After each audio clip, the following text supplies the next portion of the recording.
Quand tu veux. Eh bien voilà, nous y sommes. Aujourd'hui, c'est l'annonce des résultats du grand concours d'âne à zèbre lancé sur begolo.info. Vous avez été des milliers à participer, donc on va donner les trois vainqueurs. Mais avant ça, j'aimerais dresser un petit bilan qui peut se résumer sur le mode de l'abécédaire en 3 mots. A comme accablé, C comme consterné et S comme sidéré. Pourquoi? Parce que je m'imaginais que si Johnny Hallyday avait fait la même chose, proposé un concours comme ça à ses fans, eh bien les mots rendus auraient été, disons, auraient témoigné d'une grande attention à son œuvre magistrale. On aurait eu des, voilà, P comme pénitencier, G comme Gabriel, T comme Tennessee, O comme Optique 2000, etc., etc. Au lieu de quoi, peu de mots qui ont été rendus ont quoi que ce soit à voir avec mon travail. Donc c'est vrai que c'est assez vexant et humiliant. Je vous donnerai quelques exemples. B comme belette, par exemple. Un très joli pseudo. J'ai moi-même 3 belettes, dont 2 mâles. Mais pourquoi C comme cinéma? On ne voit pas du tout le rapport avec quoi que ce soit. Jérémy, on est assez déçus, hein. Tu nous as habitués sur le site à montrer beaucoup de pertinence et d'intelligence, ce qui est toujours assez surprenant venant de quelqu'un qui habite en Normandie. Et puis là, j'ai l'impression qu'il y a eu un retour comme ça de l'origine, hein. On ne peut pas dire que tu te sois sorti les doigts, hein, avec des mots comme P comme parking, V comme voiture, enfin bravo, hein, on attendait un peu M comme moteur, C comme châssis, F comme Formule 1. Dans le genre soyons drôles, Azef Taroun, déjà le pseudo, hein, alors là vraiment c'est ce qu'on appelle je crois une contrepétrie, hein, c'est-à-dire vraiment dans la grande tradition du bon mot à la française, du jeu de mots, c'est-à-dire tout ce qu'on aime, Arabie Saoudite, un radis sous la bite, avec des mots formidables du genre T comme tiens voilà du boudin, merci pour le rire, hein, Azef. En revanche, yeux bleus, bon j'aime beaucoup ce pseudo parce que j'aime tout ce qui est yeux, tout ce qui est bleu, mais alors C comme cheveux, ça ne fait rire que toi. Hein, je te rappellerai quand même les 2 axiomes de ma pensée, de ma philosophie, de ma sagesse. Premier axiome, il faut toujours se moquer de soi. Axiome numéro 2, je déteste qu'on se moque de moi. Et j'en dirais presque autant de Cédric, à qui je rappellerai ce que disait notre maître à tous, Pierre Desproges, il est là-haut, il nous manque. On peut rire de tout, mais pas de tout. Donc H comme hélicoptère, pourquoi pas Cédric, mais sache qu'au moment où moi je le lis, peut-être que des gens sont en train de se tuer en hélicoptère. Donc essaie de donner un cadre éthique à ton intelligence, ou en tout cas à ce qu'il en reste. Alors au moins toi tu vas parler français, parce qu'en revanche quelqu'un comme GQ, pour qui j'ai beaucoup de respect, il faudra m'expliquer sur quelle planète extra-galactique est-ce qu'on parle de J comme jujube. Personnellement je ne connais pas cet idiome. Cela dit, les gens qui ont utilisé l'idiome français, qui est la plus belle langue du monde, ont montré disons, une possession de cette langue assez faible. Alors évidemment on pouvait s'y attendre, puisque l'essentiel des participants ont moins de 50 ans, donc ils ont été scolarisés après mai 68, donc on pouvait s'attendre à un désastre orthographique, mais franchement j'ai été quand même assez surpris, hein. Par exemple Anne 1789, K comme capitale, pourquoi pas, je te rappelle juste 2 choses. Premièrement, capitale s'écrit avec un C, et deuxièmement c'est un nom féminin, hein. On dit je suis monté à la capitale pour aller au musée Grévin, et non pas je suis monté à le capitale pour aller au musée Grévin. À ce titre-là, on met un E à capitale. Fleur parmi les fleurs, I comme histoire, jusqu'ici tout va bien, mais je te rappelle qu'histoire est un nom masculin, hein. Je suis allé à l'histoire pour visiter le musée Grévin. À ce titre-là, on ne met pas de E au bout. Et puis il y a des mots tout simplement on ne sait pas comment faire, parce qu'ils ont été livrés comme ça, dans la nature, sans mode d'emploi. La spécialiste du genre étant plume. Hein, alors bon, M comme mouche, plume, pourquoi pas? Mais alors qu'est-ce que je fais avec ça, moi? Je me mouche, tu te mouches, il se mouche, enfin, what the fuck? Hein, c'est ce que disait un des membres du jury, Andy, qui est anglais. Il a vu ça, il a vu mouche, il a dit what the fuck, hein, qu'est-ce que c'est que ce phoque? Et pareil pour C comme Corneille, hein, c'est quoi? C'est l'oiseau, c'est le chanteur? On peut pas savoir. Alors pour finir peut-être sur une note un peu plus positive, je signalerai des mots, alors non pas corrects, il ne faut pas trop en demander à une bande de bras cassés, mais des mots auxquels j'avais pensé à un moment de la genèse de ce très beau livre. Alors plume, oui. B comme bœuf, j'y avais pensé, il se trouve que j'y ai renoncé, puisque à cause du pluriel, hein, donc je dirais un bœuf, des bœufs, surtout que c'est un pluriel qu'on appelle reconductible, hein, il vaut aussi pour 4 bœufs, 7 bœufs, 23 bœufs, hein, donc c'est assez pénible à force. Charles, effectivement, D comme dauphin, c'est très pertinent, j'avais pensé à faire un fragment sur la monarchie, et donc le dauphin, celui qui est promis au trône, et puis j'ai appris entre temps que c'était aussi un mammifère marin, donc j'ai eu peur un petit peu de la confusion. Jérémy, je te retrouve un peu là, quand tu proposes N comme Nolo. J'avais pensé effectivement à faire un éloge d'Éric Nolot, mais je me suis rendu compte que ça amollissait un peu ma plume, amollissait mon style. Et d'ailleurs j'aurais dû y penser, parce que Nolot nous-mêmes nous fait la démonstration que sa plume se fortifie dans la détestation, dans la haine, et donc ça aurait été effectivement contradictoire de faire un éloge de Nolot avec tout le bien qu'on en pense. Manu avec un E, P comme possible, oui effectivement j'ai envisagé comme possible de traiter le possible, mais finalement ça s'est avéré impossible, et j'arrêterai là l'explication puisque personne ici n'est fan de Raymond DeVos. Et puis Christelle, merci d'avoir pensé à D comme Dreux et V comme Vendée, simplement je te rappelle que Dreux n'est pas en Vendée, hein. Donc c'est bien de penser aux mots un par un, c'est aussi bien de penser à la cohérence organique de la liste. J'en viens au moment essentiel, hein. Enfin nous allons savoir les 3 vainqueurs, hein, puisqu'il s'agissait de ça, les 3 qui recevront d'ailleurs un livre d'Anna Zèbre. Alors arrive en 3e, eh bien, Fesses de rêve. Alors c'est un pseudo qui fait un peu rêver, on aimerait en savoir un tout petit peu plus, Fesses de rêve, hein, sur le fondement de ce pseudo. En tout cas, tu vas trouver 5 mots sur 24, hein, ce qui est l'équivalent de 4 sur 20, hein, ce qui donne un petit peu une idée du niveau catastrophique général du concours. En second, nous avons Hélène qu'on connaît bien sur le site, hein, qui poste souvent des choses très pertinentes, et qui là a fait 5 aussi, hein, 4 sur 20. Simplement elle arrive deuxième, elle arrive devant Fesses de rêve parce qu'elle a pensé à William Will, à W, et là vraiment je dois dire chapeau bas.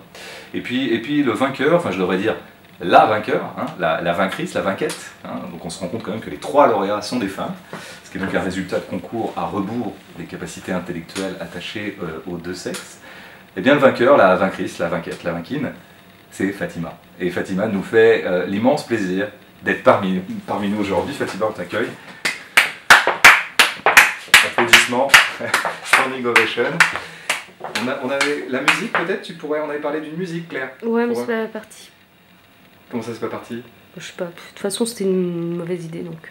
Ouais, c'est comme ça, c'est une mauvaise idée, on avait pensé à We Are The Champions. Ouais, oui. Bof quoi. Ouais. Tu peux me rappeler qui a fait We Are The Champions, Claire? Oui. Queen, voilà. Tu peux me rappeler le chanteur de Queen? Freddie Mercury. Freddie Mercury, donc tu respectes un petit peu. Hein. Freddie Mercury, c'est un monsieur. D'accord? Fatima, bravo, hein, d'être arrivé dans un concours vraiment de niveau déplorable, enfin quand même, voilà, le royaume des aveugles, c'est déjà pas mal d'être borgne, comme disait l'autre. Fatima, des gens ont envie de te connaître, forcément, hein, il y a une grande curiosité autour de ta personne depuis longtemps. Tu pourrais peut-être commencer par nous donner ton âge? 33 ans. 33 ans, donc ça fait à peu près, on va dire, une trentaine d'années que tu es sur notre belle planète. Voilà, à peu près. Et alors, est-ce que tu as des passe-temps, des passions, des loisirs, des hobbies? Ma passion, c'est l'argent. Et sinon, mes loisirs, c'est gagner de l'argent. Voilà. Et aussi, j'aime beaucoup les pornos japonais. Eh ben super. Et toi-même, tu es de quelle nationalité? Ben, je suis française. Non, je veux dire ta nationalité d'origine. C'est ce que je dis. Je suis née en France. Donc il y a le droit du sol et... Oui, et voilà. Oui, c'est ça, le droit du sol, blabla, mais enfin quand même, tu vois, quand les gens nous regardent, on voit bien qu'il y a une espèce de... Tous mes parents sont venus d'Algérie. Voilà, je me disais bien qu'il y avait, je te regardais, je me disais ça se passe du côté de Maroc, Tunisie, Algérie, Égypte, Syrie, Irak, Iran, Afghanistan. Enfin, je savais que c'était un petit peu dans cette partie-là du monde. À l'Algérie, quel beau pays, hein, plein de jeunesse, de vitalité, de ressources pétrolières pour les pays occidentaux. Et donc en tant qu'Algérienne, tu as voulu montrer que vous les Algériens, vous étiez tout à fait disposés à vous assimiler à la culture, on déplaise à quelques fâcheux, à la culture du pays qui vous accueille gentiment et qui vous offre un certain nombre d'allocations familiales. Et donc pour rédiger tes mots en français, tu t'es aidé d'une traductrice, peut-être d'une assistante sociale, je sais pas, d'un imam de quartier, de quelqu'un qui serait comme ça spécialiste de la réinsertion de délinquants? Ok, donc bravo de nouveau, puis on salue aussi ta famille, qu'on imagine très nombreuse. Hein, peut-être revenir sur les mots qui t'ont fait reine, qui t'ont fait vainctrice, vainquette, vainquine. Alors il y avait B comme bouche, C comme chimpanzé, hein, D comme Deleuze, le fameux philosophe Gilles Deleuze, R comme racisme, Y comme Yeti et X comme l'inconnu, hein, l'inconnu mathématique. Tu peux, alors bouche, vous avez été quand même très peu nombreux à trouver ce mot alors qu'il était quand même évident. Est-ce que tu peux nous redonner le raisonnement qui t'a mené à cette réponse-là? Ben, je suis partie sur le 11 septembre. Et après, j'ai pensé à Pantagruel. Et après, je suis arrivée à Georges Bush. Et Ben oui, voilà. oui, c'est aussi simple que... Ah, Bush, le président. Oui, ok. Bush, George Bush. Ok. Je pensais que c'était la bouche. Oui, voilà, la bouche. Bien. Eh ben écoute, en tout cas, Fatima, je te donne ce que tu as mérité, à savoir d'abord la banane begolo.info, qui est offerte par notre partenaire, les magasins Carrefour, le rayon Merci. banane des magasins Carrefour. Et puis, compromis, chose due, comme disait Coluche, il est là, il nous écoute, le livre par lequel le scandale est arrivé, si je puis dire, d'Anna Zèbre. Voilà, c'est pour toi, et puis les deux autres lauréates en recevront un. Tu me disais d'ailleurs dans l'éloge que tu trouvais ce livre particulièrement réussi. Hein. Ben là, je peux pas savoir, je viens de le recevoir. Oui, voilà, c'est ce que tu me disais, il est particulièrement réussi, et donc tu le recommandes. Hein. Oui, je le recommande Voilà. si vous voulez. Voilà, tu peux même le recommander aux gens, poliment. Tu vois peut-être les yeux dans les yeux, les yeux dans la Je le caméra. recommande. Voilà, tu recommandes d'Anna Zèbre. Je recommande d'Anna Zèbre. Voilà. Il y a peut-être un peu plus de chaleur, fais preuve un petit peu d'autant d'hospitalité. Voilà. Je recommande d'Anna Zèbre. Peut-être le respect, ça marche dans les deux sens. Hein. Donc tu regardes bien les gens, puis une dernière fois peut-être. Je recommande d'Anna Zèbre. Voilà. Et tu recommandes d'Anna Zèbre qui sort le 8 janvier. Hein. Tu me rappelais aussi ça aux éditions Grasset. Donc tout le monde peut acheter, peut lire. Hein, voilà. Est-ce que peut-être maintenant que tu es bien parti comme ça sur ton parcours d'assimilation, ton parcours migratoire, peut-être d'autres projets, d'autres challenges? Oui. La Coupe du Monde. La Coupe la Coupe du Monde. Allons-y gaiement. La Coupe dans quel domaine?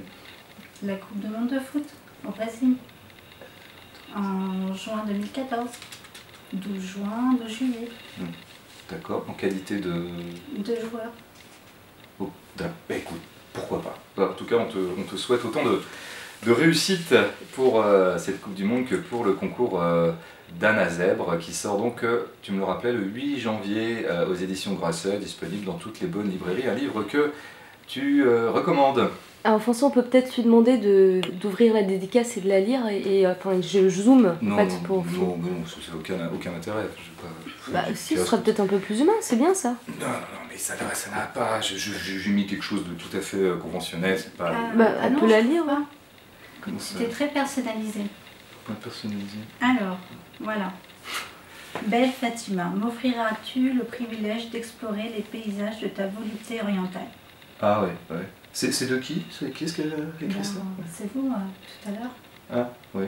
Ah oui, c'est vrai qu'on reconnaît bien l'écrivain. C'est-à-dire que le truc un peu, c'est flou, c'est pas trop, c'est métaphorique, quoi. C'est pas très concret, quoi. Voilà. Hein. Non, ça va. On comprend bien. C'est les chiffres après, j'ai pas compris. 0, 6, 5, 7. Ah oui, ça, 8, oui, c'est 3. très... Oui, on a compris les chiffres. C'est bizarre. Et ensuite, il y a marqué à n'importe quelle heure du jour ou de la nuit. Ah oui, d'accord, ça doit être un numéro d'urgence. Il y a quelque chose dans le SAMU ou les pompiers, ou voilà, en cas de pépin. C'est vrai que c'est important d'avoir un numéro sous la main, hein, des fois en cas d'AVC, d'accident, je sais pas, de gastro-entérite, de sida, hein, c'est quand même très... Quand je fais ce signe, Claire, c'est quoi? C'est pour les chiens ou... Mais non, mais ça avait l'air bien là, c'est une histoire de dédicace. C'est quoi, ça veut dire quoi ça dans... C'est le langage des signes, c'est sourd et malentendant? Non mais c'est souvent là que... Enfin bon bref, moi je trouvais que ça... C'est ce que toi tu trouvais, mais depuis quand tu trouves toi? Enfin, Enfin voilà. Non mais je pensais... Oui, je te dis de couper, tu coupes, enfin... c'est pas si simple quand même, tu vois. Pourquoi tu veux que je coupe Parce que je te le dis, tout simplement. Mais je suis pas un chien. T'es pas un chien, mais simplement c'est moi qui décide. Hein, il faut que sur un plateau de cinéma, il faut des hiérarchies, voilà, faut que tu l'apprennes. Il y a des choses comme ça qui... Hein, je sais pas, je trouve que c'est plus intéressant des fois quand on laisse tourner la caméra. Claire trouve que c'est plus intéressant. Mais qui tu es? Tu as tourné quoi comme film? Enfin, Ok. Tu parles d'où? Tu pourrais me parler sur un autre ton quand même. Je te parle sur un ton professionnel pour être efficace. Voilà, c'est tout. On n'est pas là non plus, c'est pas Casimir non plus là. On est des professionnels, madame. Voilà. Tu fais quoi? Je sais pas, j'essaie d'apporter aussi mon regard. Ah, quoi. t'apportes ton regard. Ah bah ça c'est passionnant, dis-nous ton regard. Ça, les gens, ils ont très envie d'avoir ton regard, ça. Hein, les gens ils m'appellent, hein, on aimerait bien le regard de Claire. Non mais t'es où là? Non, mais l'idée c'est de vous mettre en avant tous les deux, quoi. L'idée. Ah, t'as des idées en plus. Ah, t'as des idées. Mais c'est nouveau ça. Des idées.